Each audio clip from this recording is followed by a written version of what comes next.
All right, hello everybody. Brian from Witch Doctor here. Thanks for tuning in. Doing an interesting test on case head thickness. Not case head diameter, but case head thickness. All right. And in previous tests that we did where we took several measurements off of several pieces of brass, we ran some numbers and statistics and found that case head thickness comprises about half of the weight of overall weight of the brass, at least for these small cartridges like 6 ppc, 6 br. So it's a significant portion of the brass. I checked around to see, has anyone studied case head thickness? And yes, there are some people that are looking at it. Didn't really find any data on it, but had some discussions and, thought, well, if there's variations in the size of the case head, which the case head is essentially kind of where the rim is down here in a rimmed cartridge, up to about right there. So this portion right here, so how thick that is what we're looking at. Not many people did any direct measurement of that and other, ballistics or precision. Some people did volume where, they measured the case volume. They plugged the primer pocket, filled it with water, did some measurements and found, oh yeah, there's, some volume differences in brass, variations in brass, same lots, same brand, that kind of stuff, and differences in, different brands of the same cartridge. Anyway, case head thickness could potentially affect overall volume. I mean, if you have a case head that's extremely thick, it'll give you less volume. If you have one that's extremely thin, it gives you more volume. So the interesting thing about this test is I pulled out the chronograph, and I definitely measured any, the velocity of different case head thicknesses, okay? So how I went about determining case head thickness is a pretty simple approach. I used calipers with these Hornady anvils on them, and I used pin gauges. And what I did is I found the pin gauge that fits snugly inside the neck of the cartridge and doesn't really wobble at all. It fits perfectly in there. I took that pin and zeroed it out on the calipers. Okay, so 0. All right. And then I dropped the pin inside and measured the case head thickness. Okay. And this one in particular is 0.175. Okay. And what I found is I took 50 cases and I found a normal distribution. If you've heard of the central limit theorem, normal distribution, it's basically things in nature tend to have an average, and then there tends to be measurements that kind of fall outside the average in a fairly predictable way. And with this set of brass here, this was Norma 6 ppc brass from, 8 years ago or so. I found some variation. There was some brass that were like this, 0.175, that's pretty thin, up to around 0.183. So found, 9 thousandths variation or so, 9 or 10 thousandths variation overall in the distribution of scores, with most of them being around 0.179 was sort of the average. 179, 180 seemed to be around the average, and then these ones like this 0.175 kind of is outside the distribution there. And so there weren't a lot of the thinner ones, there weren't a lot of the thicker ones, but there was definitely a lot of 0.179, 0.180s. So I went ahead and measured those, and then I essentially started taking clustering them into groups. So here's the lighter ones, the 175, 176s. Here's the 170, 7s, 178s, 179s, 180s. Clustered them all together in groups, and then loaded a known load, 27.5 grains of LT32 in this particular rifle with this barrel does really well. And so I loaded that, used the, either I think it was the Joker 790 jacket bullet. I think that one was 65 grains. Anyway, went ahead and just loaded them all and then shot them, okay, I'll shoot this weight first. I'm sorry, this thickness first. I'll shoot this thickness second. Kind of took them and changed the order of the how I shot them.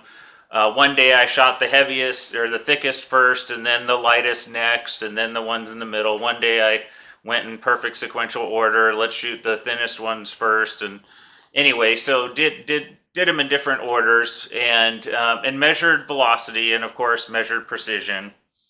And let's go ahead and dive into the data and look at velocity first.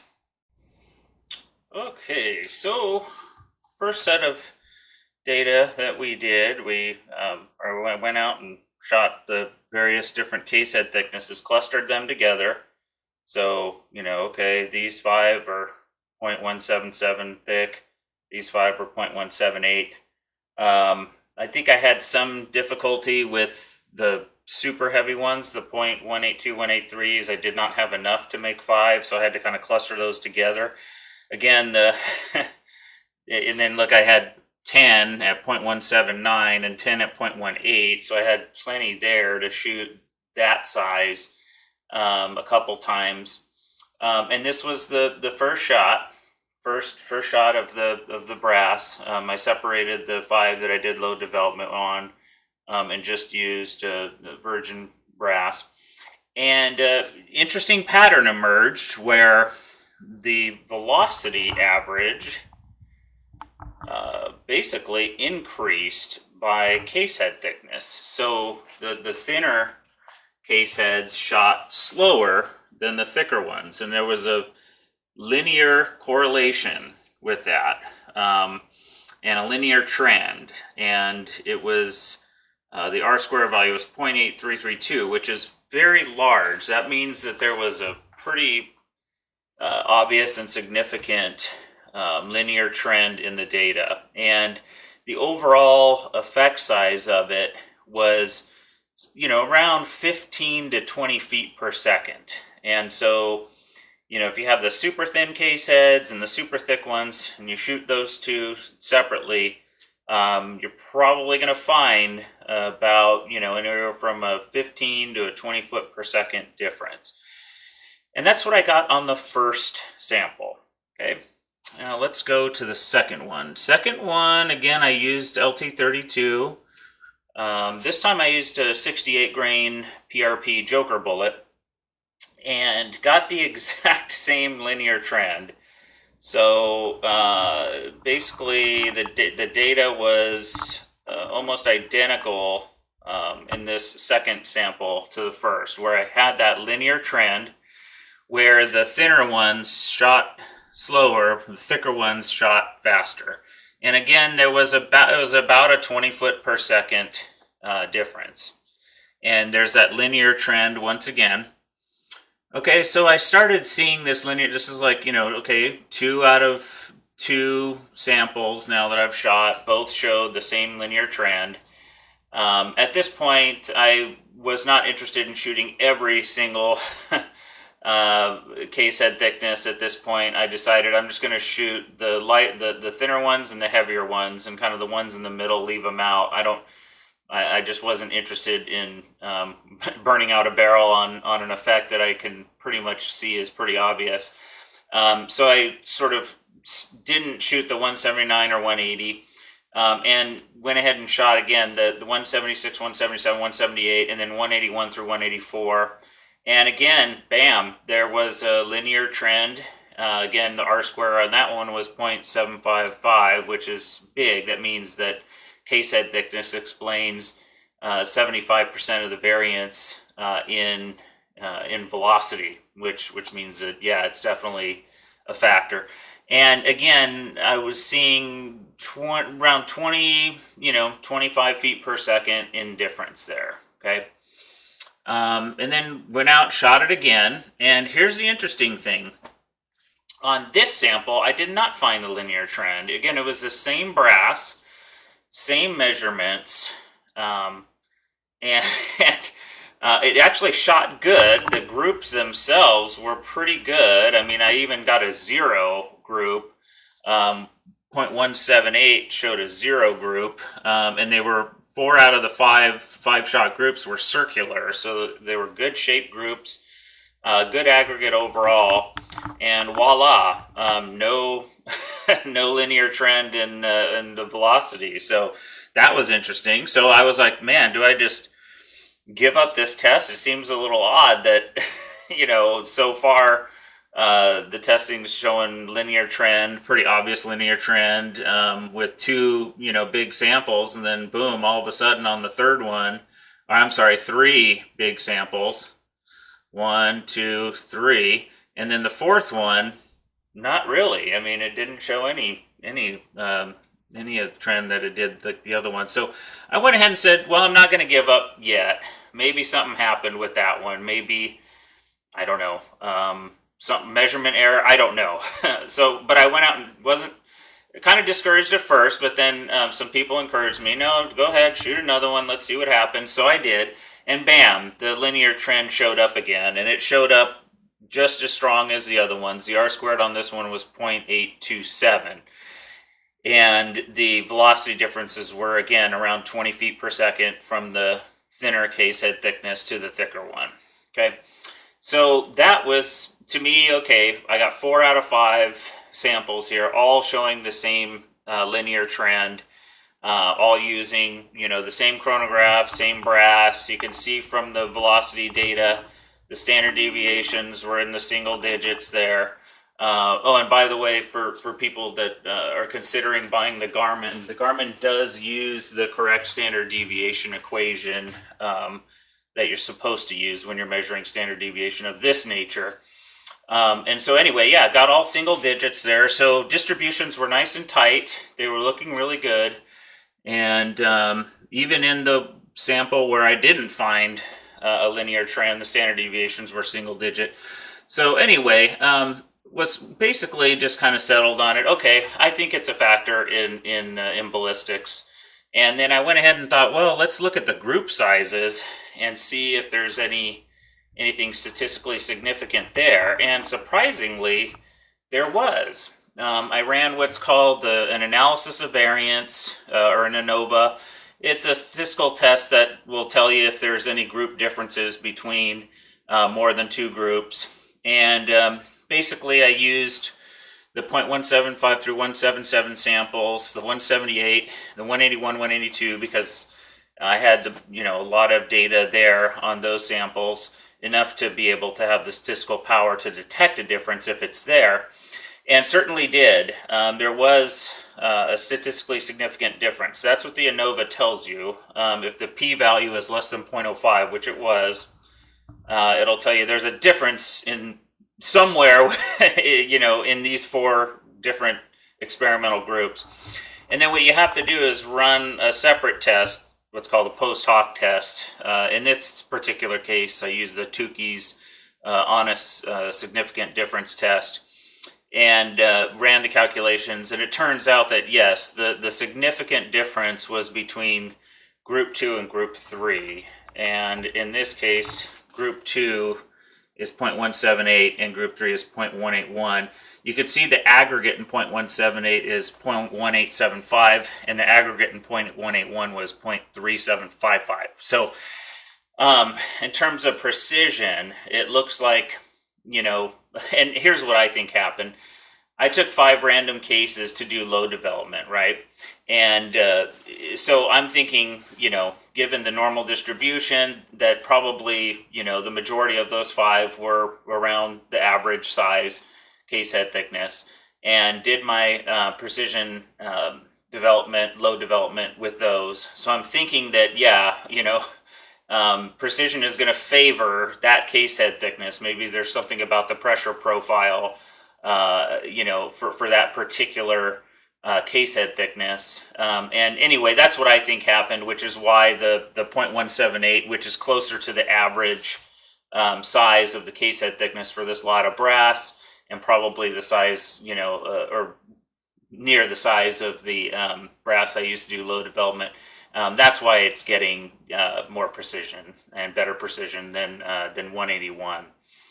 So that was interesting. There you go. So case head thickness seems to be a factor in definitely in ballistics in terms of velocity. And precision if you sort of do it in the way that I did, where you sort of just take 5 random cases, do your load development with it. All right, one other interesting finding when it comes to case head thickness is after the first firing, I saw the biggest changes in case head thickness. Okay, so I measured case head thickness after every firing, and I compared the cases. I actually sorted them, and I was able to know exactly what cases had this particular case head thickness, and then I would measure after a firing. And the interesting thing is, again, I found big differences after the first firing, and then really not much thereafter, after 3-4 firings. So interestingly, after the first firing, I would find with like the .177 to .178 cases that there was actually the case head shrunk and the total shrink of all those cases, the 177s and 178s, was about 5 thousandths. And then when I looked at the 179s, there was very little growth. I'm sorry, a lot of growth, excuse me. There was no shrinking, but there was a lot of growth, 12 and a half thousandths worth of growth. And then I looked at like the thicker case heads, and there was actually quite a bit of shrinkage on those too. Some of them grew, some of them shrunk, but about 3 thousandths of shrinkage. So I thought it was interesting that I had, shrinkage here on the thin ones, lots of growth here on the sort of average sized ones, and then some shrinkage here on the thicker ones. Not sure why that would happen, but just interestingly, after the first firing, there's a pretty big changes that go on with case head thickness. Now, after the first firing, then the changes become a lot less pronounced. I mean, we're talking now very small changes, maybe, in total, 1,000ths, 2,000ths. So not a whole lot of change going on after that first firing. So after the second firing, not much change. After the third firing, not much change. Actually, after the second firing, not a whole hell of a lot, but after the third, there was some change here. Looks like most cases grew about 1,000ths. So anyway, yeah. So interestingly, you get after the first firing, cases can grow, or shrink a couple thousandths. Second firing, maybe they grow or shrink 1,000. Third firing, maybe they grow or shrink 1,000. So it looks like the first firing is where you get the most significant shrinkage or growth, and then after that, it's smaller. So there you go. Case head thickness can also vary by the firing, and so I think what I'll do is, knowing that after the first firing, that's where the biggest difference is maybe fire form first, and then go and measure the case head thickness after that, and then use that value to then sort by after the first firing. So anyway, there you go. More interesting mysteries of case head thickness. I'm not sure what explains that, but certainly after the first firing, maybe it's after that first firing, the brass hardens up at that point, and so it doesn't shrink or grow that much thereafter. Maybe that explains it. But so there you go. Well, all right, there you go. Looks like case head thickness is a significant factor in ballistics. It looks like variations in case head thickness can cause variations in velocity up to about 20 feet per second. So that's pretty significant. I think what the results of this test tell me is that if I'm going to shoot long range, where I think this is probably more applicable, definitely I'm going to sort by case head thickness. It's a quick measure. It doesn't take long to grab the calipers, zero out the right pin, and take the measurements. I can measure 50 cases in less than 10 minutes. So it doesn't strike me as a laborious task. Like maybe some other things are, primer sorting's pretty laborious, and primer weight sorting's pretty laborious, and some other things. But this one doesn't seem to be that big of a deal. So in terms of time constraint, so I'm going to go ahead and do that for long range now. I think it's 4 out of 5 samples showing a pretty clear linear trend that somewhere in the 15 to 20 feet per second range is big. And I don't want to get to a match and shoot a 5 or a 10 shot group at 600 yards and have one pop low or high and know that, darn, I could have spent 5 minutes sorting these and reduced or eliminated that vertical flyer. So definitely going to do that. And the interesting thing too is it looks like case head thickness changes over time, with the biggest change happening after the first firing. So I think what that tells me is, go ahead and, use the first firing to fire form, break in the new barrel, and then measure the case head thickness, sort based on that. And, after that, not sure if I have to really sort much, because again, the variation is going to be maybe 1,000ths per case, with most cases kind of, either growing or shrinking in case head thickness. So, I don't know. I'm kind of on the fence about kind of remeasuring after every firing. Certainly after the first firing, I will measure and sort, because I think the data is showing that after that first firing is where the case head thickness becomes stable and doesn't vary much thereafter each firing. So anyway, but we'll see. Maybe I will end up just measuring it just because again, it doesn't really take that long.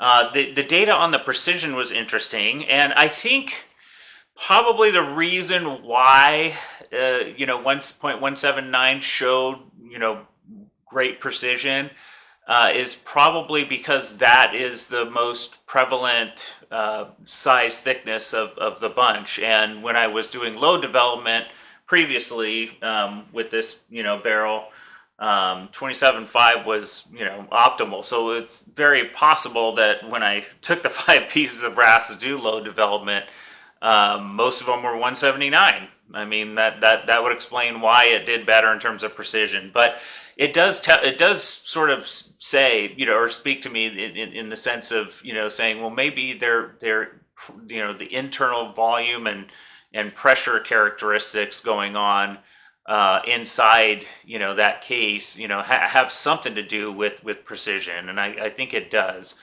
Which is why we saw a different precision based on case head thicknesses. But anyway, so there you go. There's the data. Thanks for tuning in, and I do encourage you to come join my Patreon page. We have a wonderful community going on there. We post a lot of different things quite often, actually, and a lot of people are contributing really well. A lot of people are doing their own testing. In fact, some people are even spinning off and creating their own Patreon pages, which is really cool. I think Speedy Gonzalez, I think he's going to go on Patreon here pretty soon. It's a great learning environment. Definitely, we don't see a lot of those keyboard warriors that you see on a lot of those forums, people that derail the, good conversation and try to, destroy a thread. We don't see that in Patreon. It's a really good environment. So I strongly encourage you joining. It'd be great to have you. Again, we're all learning from each other, and, people are reporting better precision, better shooting. So that's, in the end, ultimately what it's all about. So, all right, everybody, thanks for tuning in. Take care. Hope your 2024 is going well.